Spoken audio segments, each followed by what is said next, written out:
Has Britain's biggest theme park, Alton Towers, potentially fallen over the past few years? That's the thing that we're going to answer in this video, with many changes from Merlin, budget cuts, and an overall change of direction from Alton Towers. Has the biggest theme park in the UK potentially lost direction? So let's start off with the 2025 season. At the start of this season, we learned that, of course, Alton Towers would be cutting down the events quite a lot in the season. There wouldn't be any Mardi Gras, there wouldn't be any Oktoberfest, which I was surprised because it did so well the year before, and that there'd literally only be Scarefest this year, on top of fireworks and also Christmas. We also learned that fireworks would only be 2 dates, but then that was updated to have 3, so that's a good thing. And then in terms of Scarefest lineup, we learned a few days ago, or a few weeks ago, probably by the time you're watching this, that Compound will be returning, the new maze to last year, 13 Scare Zone, 13, well, Dark Foresty Scare Zone as well, and also the returning classic of Altonville Mine Tours for the 15th consecutive year, and a few other classics in there as well. I think the Wickerman walkthrough is returning as well, so it's actually a pretty decent Scarefest lineup. I have to give it to the team at Alton Towers. They've actually done a pretty good job at Scarefest this year, and I think if they get these scare mazes right and put a lot of quality into them, they could be looking at a better lineup than Fright Nights, because that's looking pretty stale this year.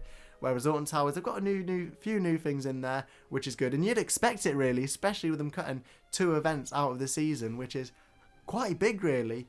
2 whole events that would have taken a lot of time and money put into Scarefest. You'd expect that it's going to be a pretty good season. Whether that's a bad thing that they've cut the events down, it's 50-50. If Scarefest quality this year is up, then I'd say, okay, maybe it was worth cutting the other events down to put them up. But if the Scarefest quality isn't that good and it's kind of a rehash of what we've seen before, it's a disappointment losing 2 events. Mardi Gras, not so bothered, but Oktoberfest, I did a good few visits there, and it was such a good event. The entertainment, everything about it was so good, so I was really upset when they cut that back. And that's what we've seen at all Merlin parks, entertainment slashed right through. They've got a few new things going on with entertainments planned for next year, but this year has just been, well, pretty shocking really. You haven't seen any entertainment at Alton Towers, which is a bit of a shame. So for me, the entertainments and events this year has been a downgrade on previous years. Moving on to attractions this year, we had the all-new Toxicator for 2025. Of course, replacing Ripsaw. That was a really good addition, really well themed, fits Forbidden Valley. No complaints really, apart from the fact that the next addition to Alton Towers has to be something new. We can't have a rehash of a previous ride that's been there, because unfortunately people online will just say that it's the same ride repainted, and it's not great when people say that, because they think it's the same ride, they're not going to come and ride it. So we need something new next time. But Toxicator was a brilliant addition. Great to see flat rides. No complaints with that one, really. Operations this year have been interesting. I mean, probably not as great as previous years, but definitely an improvement on some previous years. To be honest, I think it's been kind of average. There's not really a lot to say. In terms of the look of the park, I don't think it looks too bad. I think it's looked well maintained this season. There's been new bins put around. I know. God, I can't believe you're still watching. The only area of the park that I would say looks quite aged, old and tired is the Rapids and the World of David Walliams. The Rapids just look like they haven't been updated or cared for since the 80s. And World of David Walliams just is a bit out of place, unfortunately. I think it was a great vision, that area of the park, but the way it turned out was just it didn't need to be a full-on area. You could have literally just had Gangster Granny the ride. Well, that's all that's there at the minute. But Rapids, they look tired, they need a lot of updating, and to be honest, I know it's a bit of a shocker, but I say get rid of the Rapids. Food is another massive complaint at the minute. Aramark, of course, the company, Aramark, that's all you've been hearing at the minute. But yeah, the food at Alton Towers is very expensive. I don't actually think I've had a problem with the quality of food at Alton Towers. I don't think I've had a problem with that, apart from at the roller coaster restaurant a few years ago.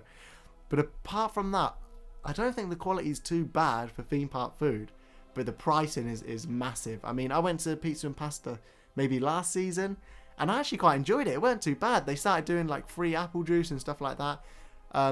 But the price was just huge. I mean, nearly 20 quid or over 20 quid for an adult is insane, really. And you're only going to spend, what, 40 minutes in there? That's huge price. Just chicken at Alton Towers in X Sector, that's huge prices as well for a meal deal. It's just massive prices. If Aramark put the prices down, I don't think there would be that much complaining. I really don't. I don't think the food's that bad. I love the Curse of the Alton Manor food. If you're going to get food at Alton Towers, get it from there. Get a cookie. it's brilliant. There's not really much I can say about this one apart from the fact decrease the prices, but the quality of food up. Project Horizon is another massive talking point. What's going on with that? I have no idea. To be honest, I think the plans have been delayed or even just shelved at the minute because that's not going anywhere really. We haven't seen any updates from Project Horizon for 2 years maybe. Just radio silence on it. And to be honest, I don't think it's going anywhere. I think the planning permission will run out and it will just die out. It was a nice idea. Was it the right investment at the right time for Alton Towers? I don't think so. I think that Alton Towers need a massive new thrill coaster to really boost their lineup. We've had a few family coasters over the past few years. Well, we had Nemesis redone, but I wouldn't class that as a new roller coaster. Wickerman was the one before that. That was a family coaster. And I think they need a massive thrill coaster. It's been 2013 since we had a massive new roller coaster to Alton Towers. And I think it's that time. We need something to bring the crowds in. Because unfortunately, I know enthusiasts don't like it, but having a marketing point like 14 Inversions or the UK's biggest roller coaster at Thorpe Park does bring the public in. When I go Thorpe Park and I see the amount of people in the park, Stealth will be on 15, Swarm 20, but then you've got Hyperion on 70. It brings a lot of people in.